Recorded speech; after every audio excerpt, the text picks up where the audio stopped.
بسم اللہ الرحمن الرحیم۔ رسول اللہ صلی اللہ علیہ وسلم کی کشادہ دستی۔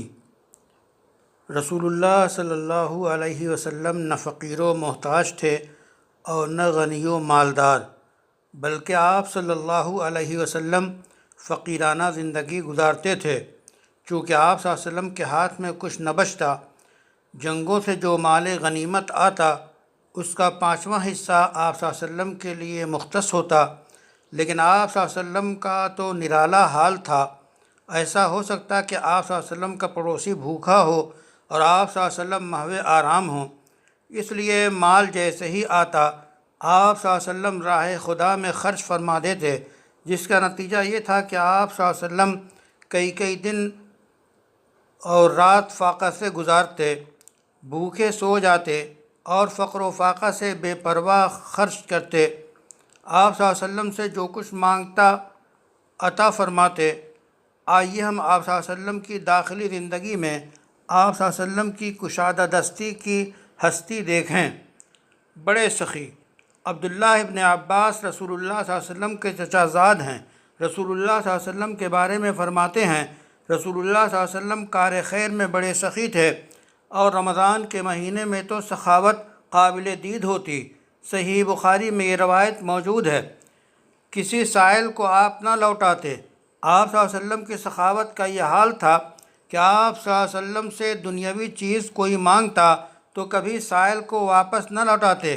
جابر ابن عبداللہ کہتے ہیں کہ رسول اللہ صلی اللہ علیہ وسلم سے جب بھی کوئی چیز مانگی گئی تو آپ صلی اللہ علیہ وسلم نے کبھی نہیں کہا۔ بخاری میں یہ روایت موجود ہے۔ فیاضی کی معراج۔ آپ صلی اللہ علیہ وسلم کے در پر کوئی سوالی بن کر آئے تو آپ صلی اللہ علیہ وسلم اسے نوازے بغیر واپس نہیں کر سکتے تھے، چاہے جو چیز آپ صلی اللہ علیہ وسلم سے طلب کی گئی وہ آپ کی پسندیدہ ہی کیوں نہ ہو۔ حدیث شریف میں ایک بڑا واقعہ آیا ہے کہ ایک خاتون حضور اکرم صلی اللہ علیہ وسلم کی خدمت میں خوبصورت بنی ہوئی حاشیہ دار چادر لائیں۔ راوی نے پوچھا، تمہیں معلوم ہے وہ کون سی چادر تھی؟ انہوں نے جواب دیا، وہ تہبند ہے۔ کہا ہاں۔ اس خاتون نے داستان بتائی کہ میں نے خود یہ چادر بنی ہے اور آپ صلی اللہ علیہ وسلم کے زیبتن کے لیے پیش کرنے کی سعادت حاصل کرتی ہوں۔ حضور صلی اللہ علیہ وسلم بصد شوق قبول فرماتے ہیں۔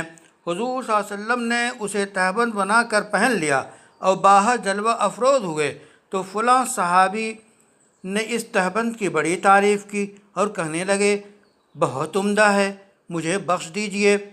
اس پر حاضرین نے کہا، یا آپ صلی اللہ علیہ وسلم نے اچھا نہیں کیا، حضور صلی اللہ علیہ وسلم کو یہ چادر خود پسند تھی اور آپ صلی اللہ علیہ وسلم یہ جانتے ہیں کہ آپ صلی اللہ علیہ وسلم کبھی سوال کو ٹھکراتے نہیں۔ مانگنے والے نے جواب دیا، خدا کی قسم میں نے یہ چادر پہننے کے لیے نہیں مانگی ہے بلکہ اپنے کفن کے لیے طلب کی ہے۔ سہل نے کہا کہ واقعی وہ چادر ان کے کفن میں کام آئی۔ یہ روایت بھی بخاری میں موجود ہے۔ دیکھیے کتنی خوبصورت، قیمتی، پسندیدہ چادر تھی اور تھوڑی دیر ہی زیب تن فرمایا تھا کہ کسی کو پسند آ گئی، اس نے مانگ لیا، بس پھر کیا تھا، آپ صلی اللہ علیہ وسلم نے عطا فرما دیا۔ یہ فیاضی اور دریا دلی اور چشمہ فیض کی روانی ہے جس کی نہ کوئی نظیر ہے نہ کوئی مثال ہے۔ دو پہاڑوں کی بکریاں۔ رسول اللہ صلی اللہ علیہ وسلم جنگوں کے بعد غنیمت کے حصے تقسیم فرماتے اور سب خرچ کیے بغیر نہ سوتے۔ آپ صلی اللہ علیہ وسلم کے خادم انس کہتے ہیں کہ اسلام لانے پر کسی چیز کا سوال کیا گیا تو آپ صلی اللہ علیہ وسلم نے وہ ضرور دی۔ ایک دفعہ آپ صلی اللہ علیہ وسلم کے پاس ایک صاحب آئے تو آپ صلی اللہ علیہ وسلم نے دو پہاڑیوں کے درمیان موجود ساری بکریاں اسے دے دیں۔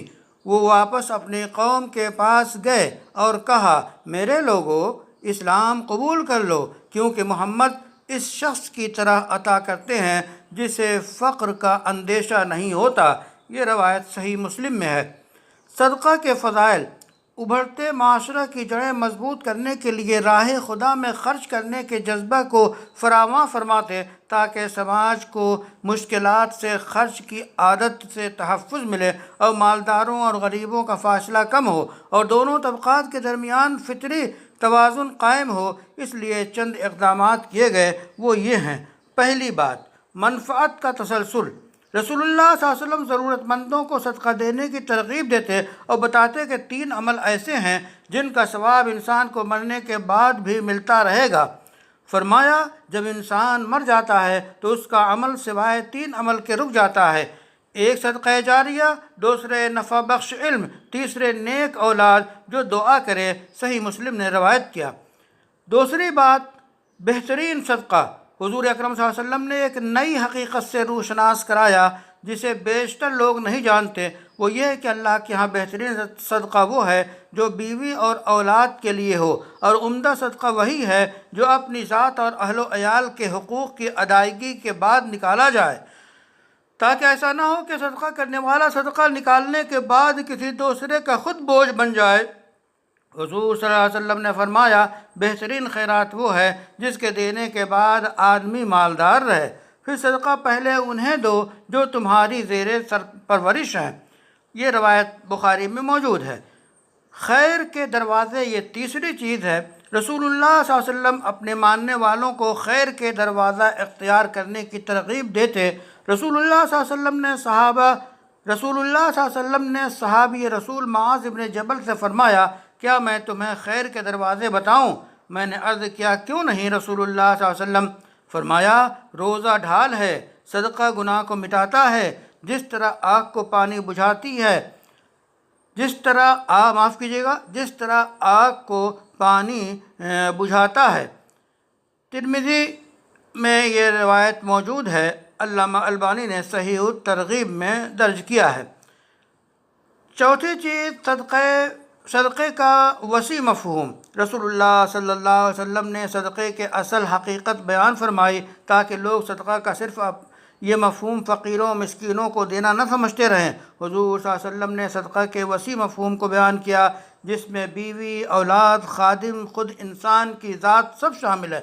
رسول اللہ صلی اللہ علیہ وسلم فرماتے ہیں، آپ صلی اللہ علیہ وسلم نے فرمایا جو بیوی کو کھلایا وہ آپ صلی اللہ علیہ وسلم کے لیے صدقہ ہے، آپ صلی اللہ علیہ وسلم نے جو اولاد کو کھلایا وہ آپ صلی اللہ علیہ وسلم کے لیے صدقہ ہے۔ یہ در حقیقت عبارت یوں ہے، رسول اللہ صلی اللہ علیہ وسلم فرماتے ہیں یعنی مخاطب کر کے کہ آپ نے جو بیوی کو کھلایا وہ آپ کے لیے صدقہ ہے، آپ نے جو اولاد کو کھلایا وہ آپ کے لیے صدقہ ہے، جو خادم کو آپ نے کھلایا وہ صدقہ ہے، اور جو خود کھایا وہ بھی صدقہ ہے۔ تو صدقے کو اس عام مفہوم میں رسول اکرم صلی اللہ علیہ وسلم نے بیان کیا، صلی اللہ علیہ وسلم۔